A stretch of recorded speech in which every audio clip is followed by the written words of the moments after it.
Ya, untuk membahasnya kita sudah bersama dengan pakar hukum internasional Unjani, Profesor Hikmahanto Juwana yang sudah hadir di studio dan juga pengamat Timur Tengah Unpad Ibu Dina Sulaiman melalui sambungan Zoom. Selamat sore Bapak Ibu sekalian.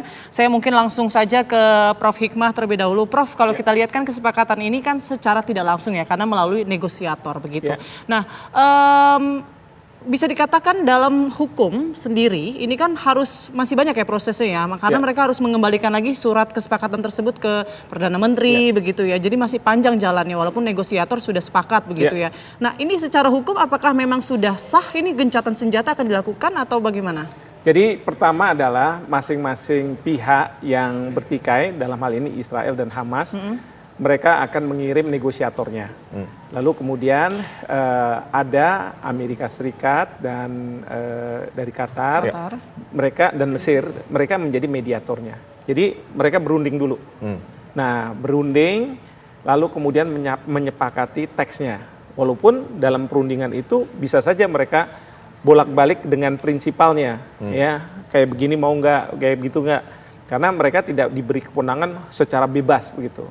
Nah, nanti kalau sudah sepakat, mereka lalu buat teksnya. Setelah buat di teksnya itu, kemudian masing-masing negosiator akan membawa teks perjanjian itu ke prinsipalnya. Dalam hal ini, kalau ke Israel, ke Perdana Menteri, Benyamin Netanyahu, kalau Hamas tentu pimpinan tertingginya di sana. Nah, yang kita dengar bahwa Perdana Menteri Netanyahu tidak akan sendirian dia mengambil keputusan. Tapi dia bilang bahwa kabinet yang akan mengambil keputusan. Jadi akan ada rapat kabinet itu hari ini, tentu karena ada jeda waktu dengan Indonesia, mungkin mereka baru mau mulai atau baru besok. Nah, kalau misalnya mereka sudah oke, setuju, dan kemudian dari pihak Hamas juga sudah setuju, maka disampaikan bahwa oke, kami setuju. Dan mulai gencatan senjatanya itu disepakati di situ, baru hari Minggu jam 00.00. Tapi sejauh ini Perdana Menteri Netanyahu kabarnya masih belum menerima ya soal kesepakatan ini? Belum, karena sekarang ini di Israel sendiri kabinetnya bergolak. Karena ada menteri yang sangat kanan, sayap kanan itu, mereka mengatakan, tadi kan sudah Menteri Keamanan ya, yang mengatakan bahwa pokoknya kalau ini ditandatangani, saya keluar dari kabinet. Dan ini karena partai koalisi yang ada di pemerintahan Netanyahu ini, maka menteri-menteri itu akan lihat reaksi dari konstituennya, lihat reaksi dari masyarakatnya, apakah mendukung atau tidak mendukung. Kalau tidak mendukung, bisa saja mereka mengatakan enggak, kita nggak jadi. Kalau nggak jadi ya artinya ya gagal. Ya. Dan kalau gagal, Trump sudah menjanjikan tanggal 20 Januari, karena pada waktu pelantikan Trump itu tanggal 20 Januari, saya akan habisi katanya. Dan pastikan bahwa Sandra harus dibebaskan dari Hamas. Ya, saya ingin ke Mbak Dina Sulaiman. Mbak Dina, ini kan kalau kita lihat setelah diumumkan serangan dari Israel ini tidak berhenti ya. Ada 88 warga Gaza yang tewas dan 136 yang terluka. Anda melihatnya seperti apa? Apakah gencatan senjata ini benar-benar akan terjadi atau justru akan gagal seperti gencatan senjata pada bulan November? Ya, kalau melihat track recordnya Israel selama ini, baik terkait dengan Lebanon yang gencatan senjata 27 November 2024 kan terus-menerus ini ya dilanggar oleh Israel. Ada lebih dari 500 serangan yang dilakukan oleh Israel ke desa-desa dan kota-kota di Lebanon Selatan. Tapi juga terkait Palestina, selama ini juga kan Israel tuh sudah berkali-kali ya membombardir Gaza, misalnya di tahun 2014. Nah, itu juga dihentikan dengan gencatan senjata, tapi Israel masih terus saja melakukan serangan bom ke Gaza. Jadi saya sendiri pesimis ya bahwa Israel akan menaati isi perjanjian gencatan senjata yang dimediasi oleh Qatar ini. Apalagi kalau dari poin-poinnya yang saya dapatkan dari media-media Timur Tengah itu sangat menguntungkan Palestina sesuai dengan yang diinginkan oleh pihak Palestina selama ini. Misalnya dibukanya pintu Rafah, diizinkan masuk ini ya bantuan-bantuan kemanusiaan sampai 600 truk per hari. Kemudian juga ditarik mundurnya seluruh tentara Israel dari Gaza. Jadi kan ini memang sesuai yang diinginkan oleh pihak Palestina. Makanya kalau dari pihak Palestina itu baik Hamas, PIG, PFLP, dan faksi-faksi lainnya di Palestina, di Gaza itu menyatakan menyambut baik gencatan senjata ini. Nah, yang mengulur-ulur waktu kan malah pihak Israel ya, dengan misalnya masih belum juga melakukan sidang untuk menerima gencatan senjata ini, sidang kabinet. Nah, ini menunjukkan bahwa sepertinya tidak ada itikat baik dari pihak Israel ya, hanya menunda-nunda waktu karena memang tekanan internasional terhadap Israel sangat keras, juga apalagi Amerika Serikat juga sedang terjepit juga ya, Biden mau habis masa jabatannya dan Trump akan terpilih, sehingga buat Biden ini butuh legacy ya, butuh nama baik kalau dia meninggalkan kursi kepresidenan dalam kondisi seperti ini, tentu dia akan dicatat sebagai presiden yang gagal menciptakan perdamaian di Timur Tengah yang terlihat sangat lemah dan tunduk pada Israel. Oke, artinya bisa dikatakan ini gencatan senjata sementara atau bahkan tidak terwujud sama sekali ini ya Mbak Dina. Tapi kita pantau dulu lah Mbak Dina dan juga Prof. Hikmah, bagaimana kondisi di Gaza Palestina saat ini pasca pengumuman gencatan senjata antara Israel dengan Hamas. Dan kita sudah bergabung dengan relawan Mercy yang berada di Gaza, ada Marisa. Silakan Marisa. Ya, baik. Terima kasih Mbak Putri. Ya, seperti yang kita ketahui bahwa kesepakatan gencatan senjata antara Israel dan penjajah Israel dan pejuang Palestina disampaikan telah terwujud pada hari Rabu kemarin tanggal 15 Januari. Akan tetapi untuk pelaksanaannya counting hari pertama untuk tahap pertamanya di hari Minggu 19 Januari 2025. Dan seperti yang kita amati sampai saat ini pun tidak ada dampak yang signifikan dari pengumuman gencatan senjata tersebut. Memang pihak warga Gaza Palestina menyambut dengan antusias. Ini merupakan milestone yang baru setelah berkali-kali proses perundingan gencatan senjata ini selalu gagal karena pihak Israel yang sering mengubah kesepakatan yang telah disetujui sebelumnya. Akan tetapi warga Gaza juga mengetahui bahwa ini belumlah keputusan gencatan senjata yang sebenar-benarnya gencatan senjata. Jadi hingga saat ini warga Gaza masih menahan diri untuk tidak kembali ke rumahnya masing-masing, tetap bertahan di tendanya.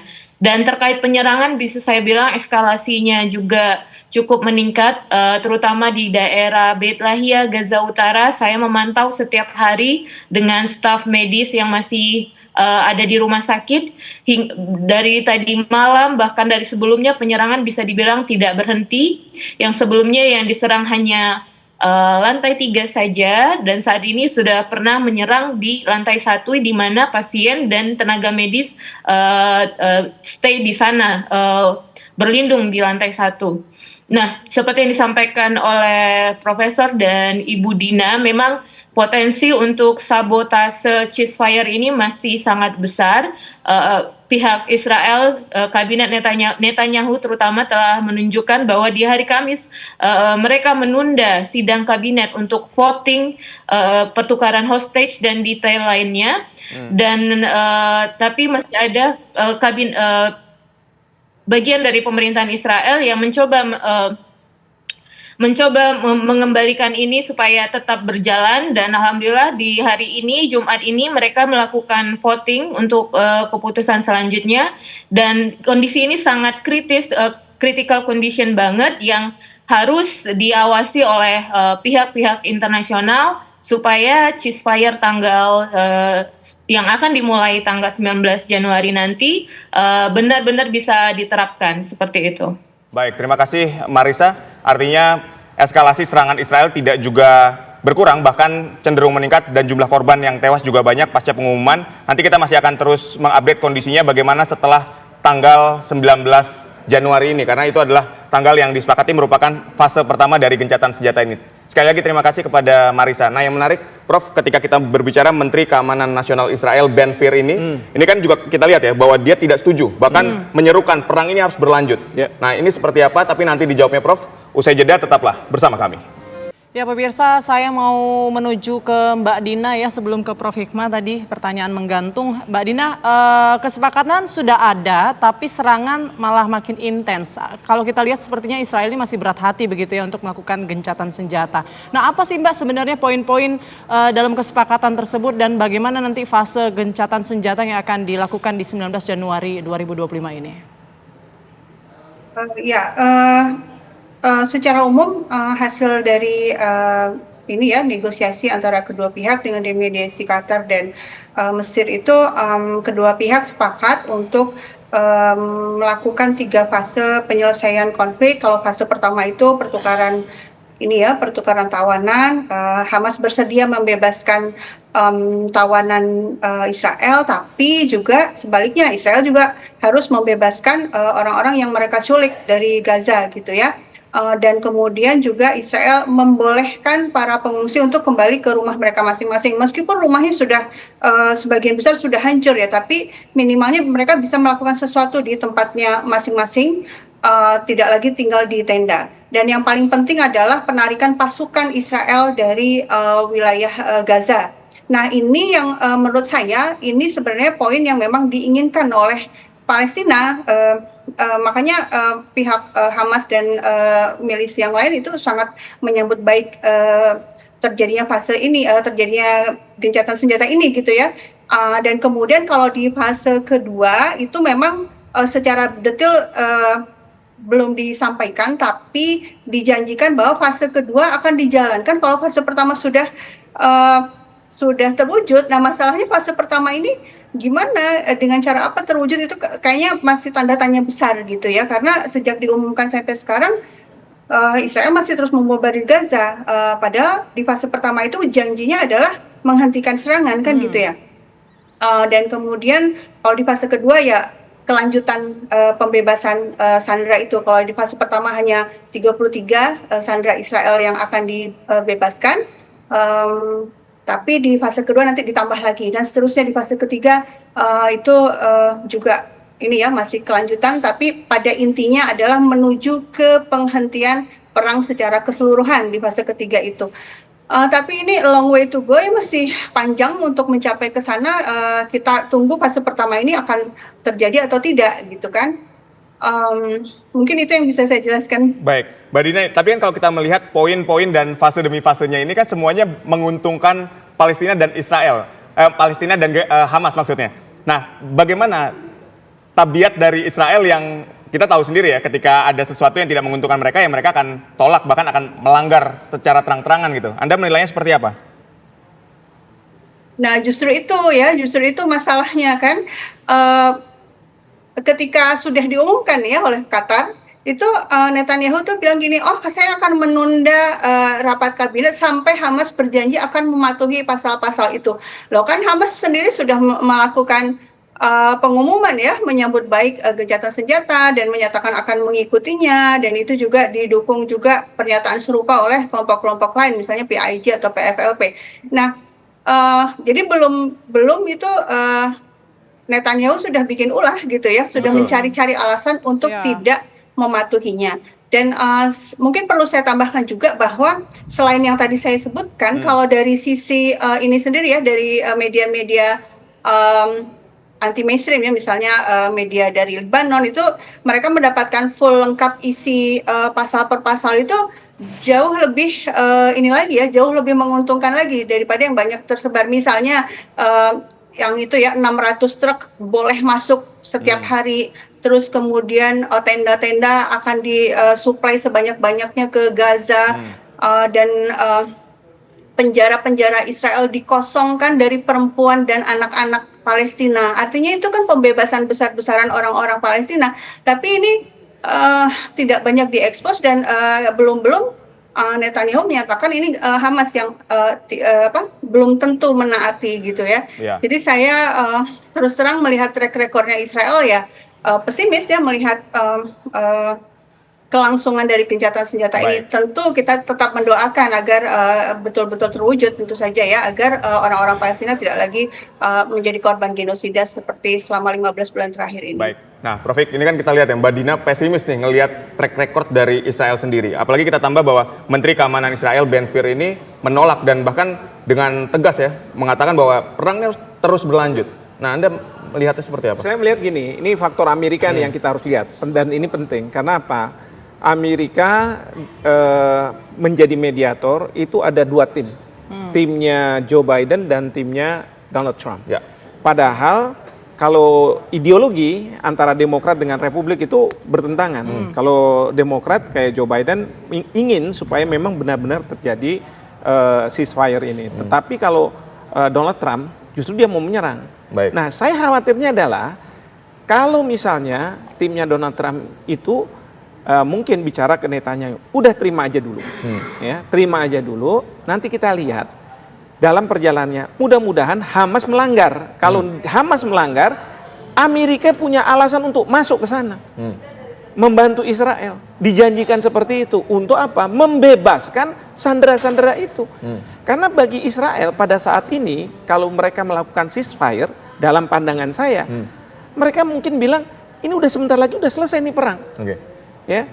Cuman masalahnya cercaan dari dunia saja, tapi sebentar lagi sudah selesai. Hamas sudah akan selesai sama kita, ya. Karena keinginan dari Israel, dari Netanyahu, memang sandera harus dibebaskan. Yang kedua, menghabisi Hamas termasuk anak-anak yang suatu hari nanti bisa menjadi pejuang Hamas, perempuan-perempuan yang bisa melahirkan anak-anak yang akan menjadi Hamas, begitu kan? Dan yang ketiga, menguasai Gaza seperti di tepi barat, ya, oleh Israel. Jadi dengan demikian sampai kapanpun tidak akan lagi terjadi serangan-serangan dari Gaza ke Israel. Nah, ini yang diinginkan oleh Netanyahu.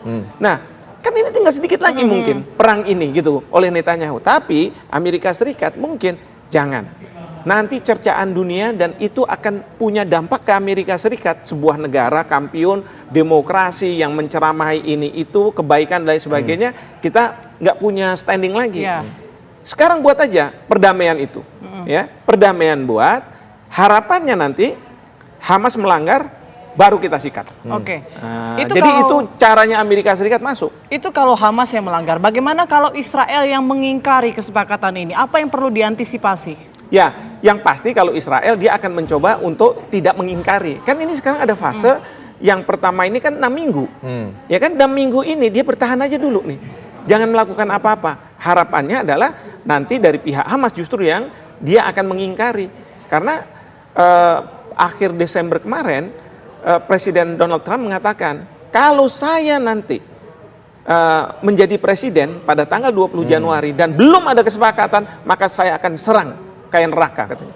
Nah, ini yang menurut saya bahaya. Dan kalau kita tahu Donald Trump itu bisa yang dia ucapkan itu bisa terjadi. Dan itu akan mengakibatkan dunia akan terperangah dan kemudian apa yang harus kita lakukan. Nah, sekarang kalau saya nih mudah-mudahan Bapak Presiden setuju, Presiden kita, sekarang kesempatan bagi Indonesia untuk masuk. Minta mandat dari Perserikatan Bangsa-Bangsa untuk kita melakukan peacekeeping, ya, menjaga perdamaian itu, ya, untuk memastikan bahwa tidak ada pelanggaran-pelanggaran. Kalau sekarang pertanyaan saya, siapa yang akan melakukan perdamaian penjaga perdamaian ini, ceasefire ini? Kan nggak ada. PBB belum terlibat. Jadi segera saja proaktif. Indonesia masuk mengambil peran di situ. Mengambil peran, hindari tindakan Amerika Serikat di bawah Donald Trump yang akan menyerang lebih hebat lagi Gaza. Terima kasih. Terkesan memaksa Hamas ya untuk menyepakati ini ya. Ya, seperti itu. Baik, terima kasih Prof. Terima kasih juga Mbak Dina telah berdialog bersama kami. Sehat dan sukses selalu untuk semua.